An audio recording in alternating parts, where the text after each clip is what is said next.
what they uncovered was buried. That is the end of this story. A sealed structure, hidden beneath the terrain of Turkey for possibly 4,000 years, and when modern instruments finally accessed it, what emerged was not clarity. It was a warning. The data was confiscated, the site was restricted, and those who witnessed it have not spoken openly since. But you have to understand the path that brought us here, because what occurred on that mountain did not originate with scanning devices or excavation crews. It originated with a scripture passage most people overlook. It originated with a vessel that defies explanation. And it originated with a question that once you encounter it, will refuse to leave your thoughts. How did this begin? Let me bring you back to the start. For centuries upon centuries, the tale of Noah's Ark resided exactly where most ancient accounts reside, suspended between faith and disbelief. You heard it during Sunday school lessons. You saw it illustrated on flannel boards, a wooden boat, animals entering in pairs, a rainbow to close the scene. It was comforting. It was recognizable. And for the vast majority of people, that is exactly where it stayed. A nursery story cloaked in religious language, too outlandish to interpret literally, too revered to discard altogether. But there has always been a complication with keeping it there. Because this story does not reside exclusively in Genesis. It resides in Mesopotamia. It resides in Greek heritage. It resides in oral traditions spanning India, Central America, the Pacific Islands, and hundreds of indigenous peoples who never encountered Hebrew scripture. Greater than 200 individual civilizations carry their own rendition of a world-ending flood. A planet consumed by water, a lone family delivered. A vessel that transported life through devastation.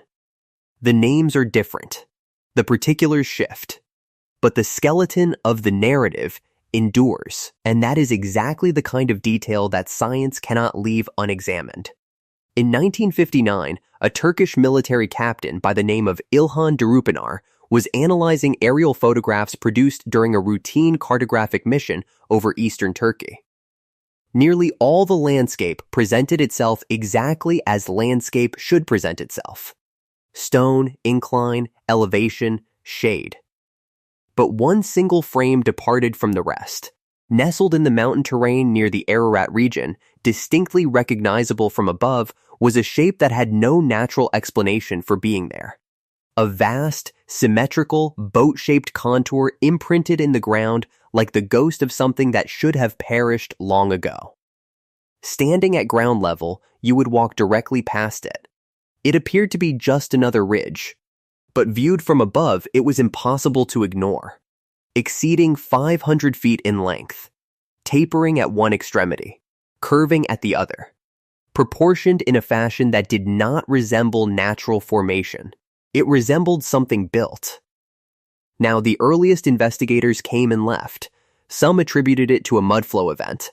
Others credited it to the work of erosion, lava, or tectonic forces. The human brain imposes patterns where none truly exist. That point is valid.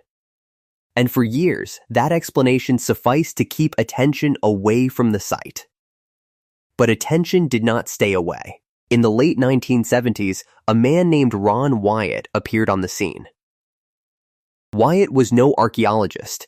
He was a nurse anesthetist hailing from Tennessee who had glimpsed a photograph of the formation in Life magazine, and something about that image would not release its grip on him. Over the course of the next 22 years, he committed himself wholly to the site and to scores of other biblical locations, maintaining that he had pinpointed nearly 100 biblical relics, ranging from the Ark of the Covenant to the stone tablets of the Ten Commandments. Those who believed in him dubbed him God's archaeologist. Those who questioned him called him an earnest amateur who superimposed biblical hopes onto geological features. And neither side was entirely wrong. But the formation itself held no opinion about the controversy. It simply persisted. 500 feet of symmetrical ground, waiting. If you are still watching at this point, I want you to hold on to something important. This is not an account of one person or one place. This is about what happens when the technology finally rises to meet the enigma. Because what transformed everything was not conviction. It was not even argument. It was technology. In 2021, a team of Turkish archaeologists made their way back to the Darupanar Formation equipped with tools Ron Wyatt could never have dreamed of using.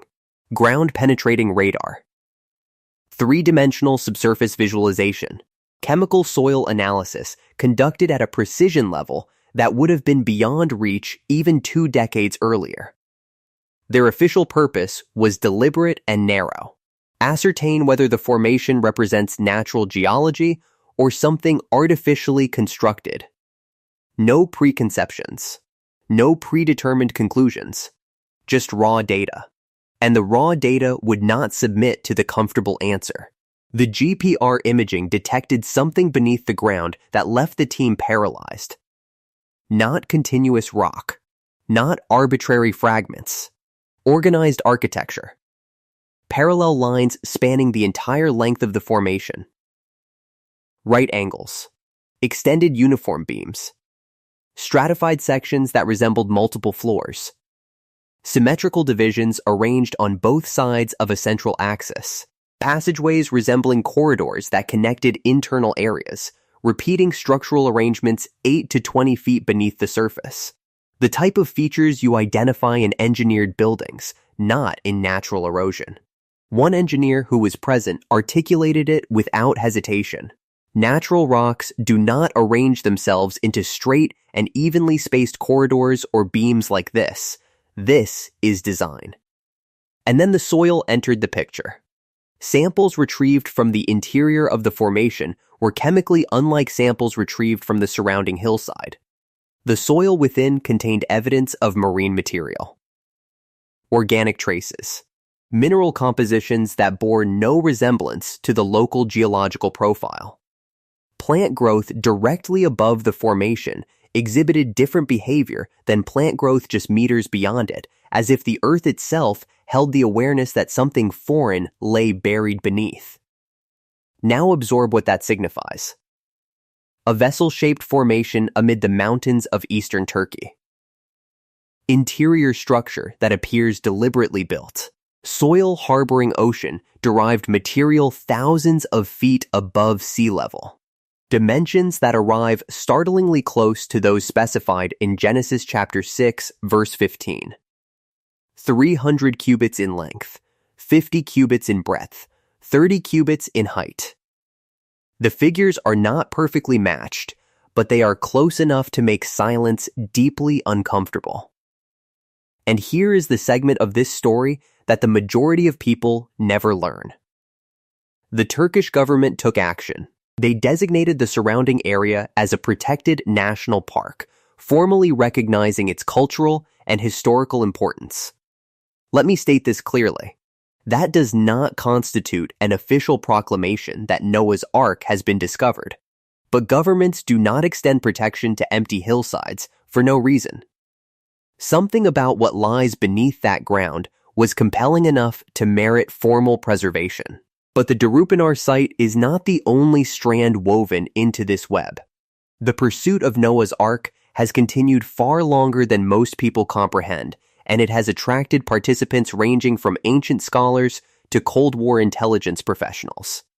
Flavius Josephus, the Jewish historian of the 1st century, documented that remnants of the Ark could still be observed in the mountains of Armenia, the region that includes modern Ararat.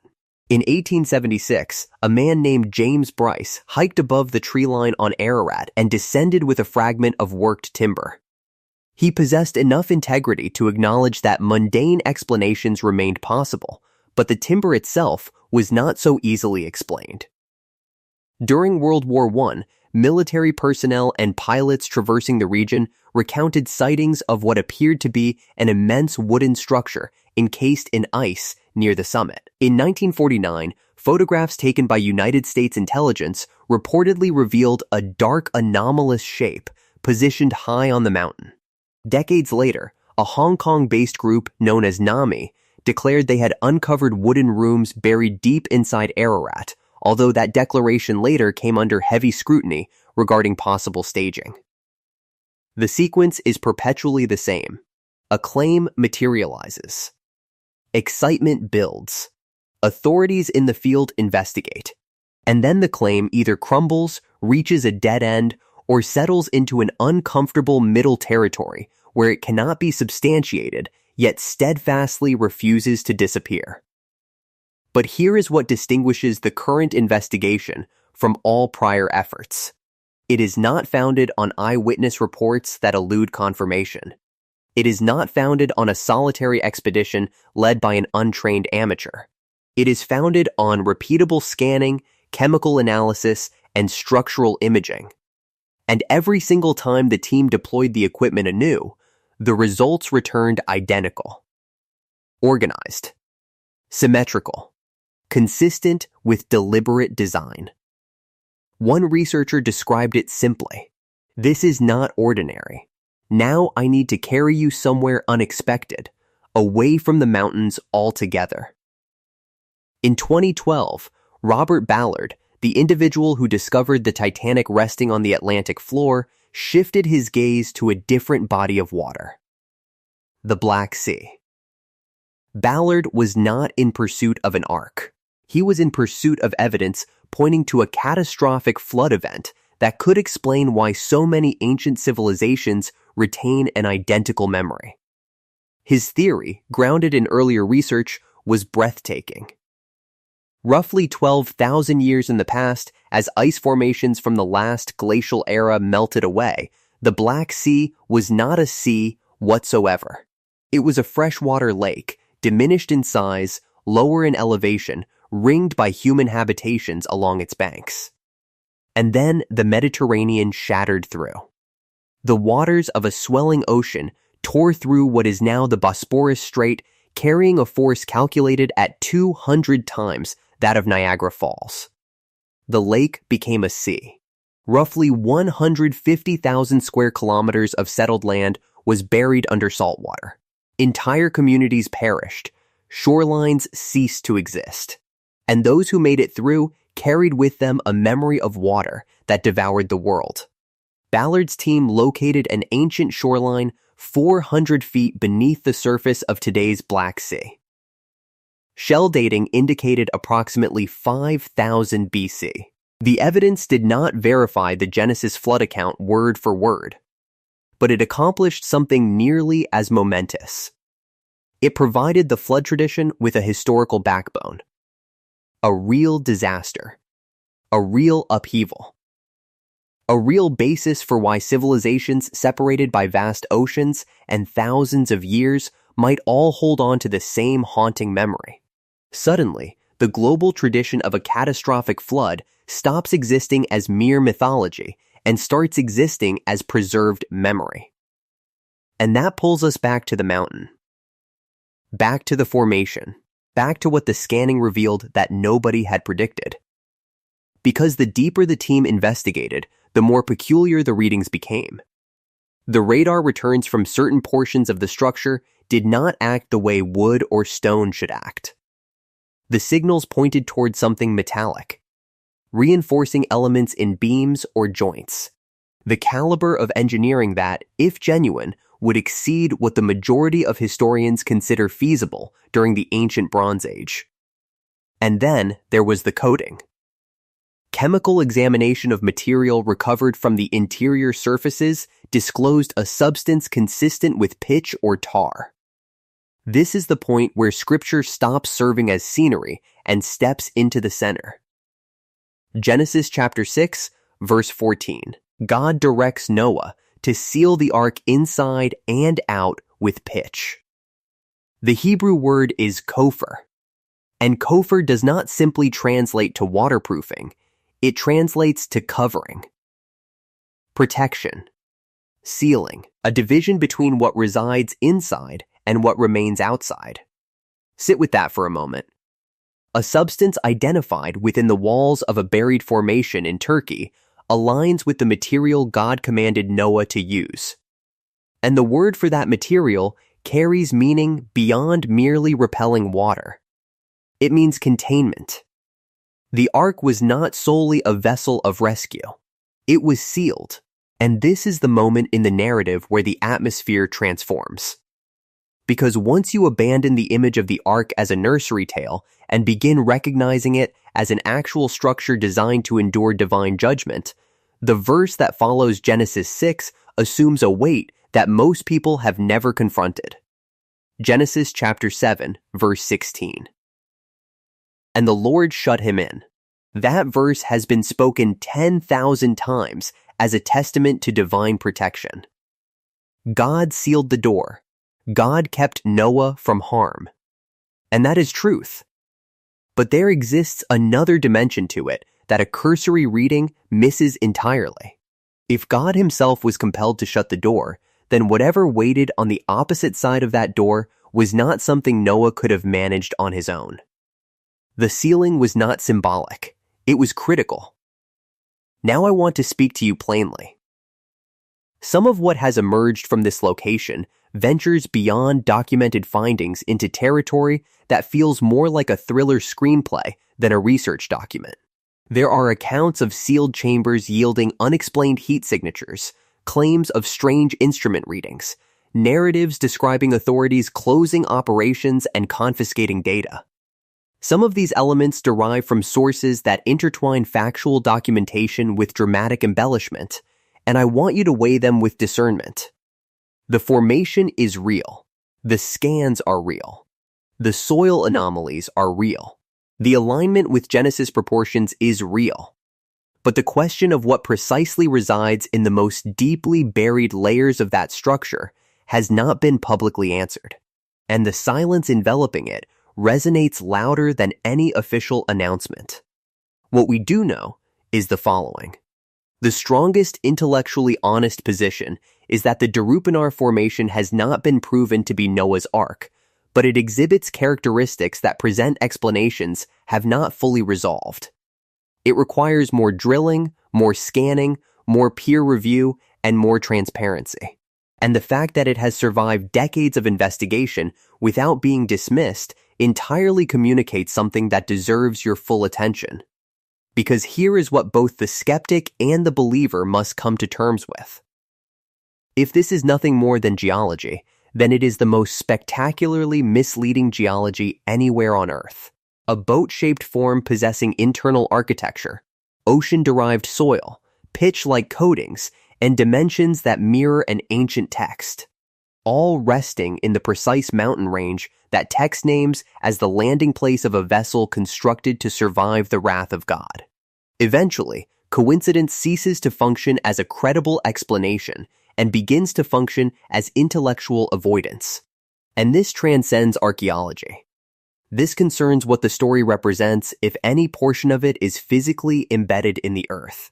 Because the Ark story is not truly about a boat, it is about a warning that the world refused to heed. Genesis tells us that in the days preceding the flood, people were eating, drinking, building, marrying, conducting their lives as though tomorrow was a certainty. And one solitary man heard something the rest of civilization would not hear. Noah did not carry proof that the flood was imminent. He carried a word from God. And he built in spite of everything, for years on end, in full view of neighbors convinced he had lost his sanity.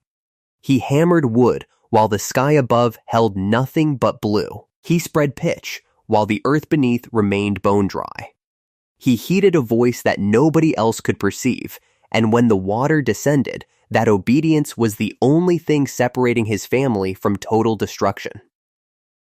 Jesus himself pointed back to that exact moment. Matthew chapter 24, verse 37.